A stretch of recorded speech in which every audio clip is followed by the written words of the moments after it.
Hello mga kawakwak, naglisod ba mo og gihimo og content para ano yung sa akong gihimo? Ani gusto mo magawa diri? So, tadawan ninyo. Let's go. Ato kasi mong CapCut, new project.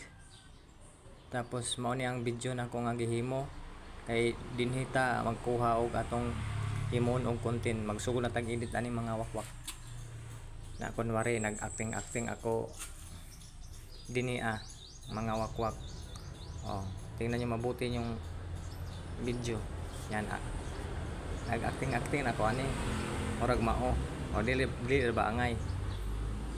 Yan. Hanap tayo ng chimpo mga kawakwak kung saan tayo puputol. Yan, yun ang ending natin ang unahin. Yang ending, yan. Doon ako. Tapos stop ang video. Hanapin ang split. Tapos delete. Yan ang ending natin mga wakwak. So, balik naman tayo sa una. Puputulin natin yung palabas na ako. Yan mga wakwak. Yan, doon tayo puputol. Tap ang video, tapos split, delete. Yan. Ito na mga kawakwak. O yan, nag-acting murag mao ba. Yan ang video natin. Tutok lang kayo mga wakwak. Yan. So, ang gagawin natin dyan mga wakwak, hanapin natin ang dapat naka 9:16 yung video mga wakwak para post natin sa Reels. Yan. Tingnan lang mabuti. Tapos, i-transform na to. Transform. Ibaliktad yung video natin mga wakwak kasi hindi ako comfortable yung nasa right side naman ako. Yan. Dapat naka-highlight yung video natin. Kuman ani mawakwak, hanap tayo ng background. Pindutin ang library. I-search ang false. Yan. Kahit anong gusto niyo yung i-background guys.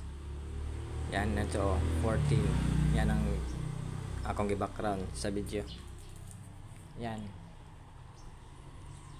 Yan, nakakuha na. Nanonood na natin yung background. Tap yung video mga ka-idol, tapos i-zoom konti para makasya yung background natin. Yan.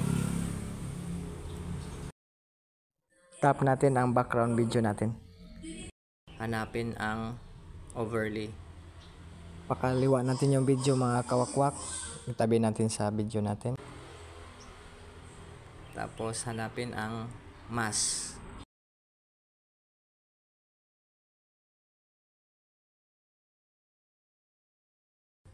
Pindutin ang rectangle. Kayo nang bahala guys kung anong adjust nyo. Para sa akin naka-sliding yung video ko. So kayo lang bahala kung i-adjust yung video. Yan mga kawakwak. O yan. So hindi pa kasya mga kawakwak kasi nasa kaliwa pa naman. Meron pang hindi naabot sa ating background. So huwag kayong mag-alala. Ikasya natin yan.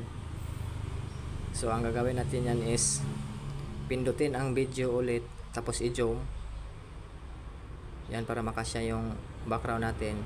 Tapos balikan na naman sa gi-overlay nga video mo. Yan. Kasya na.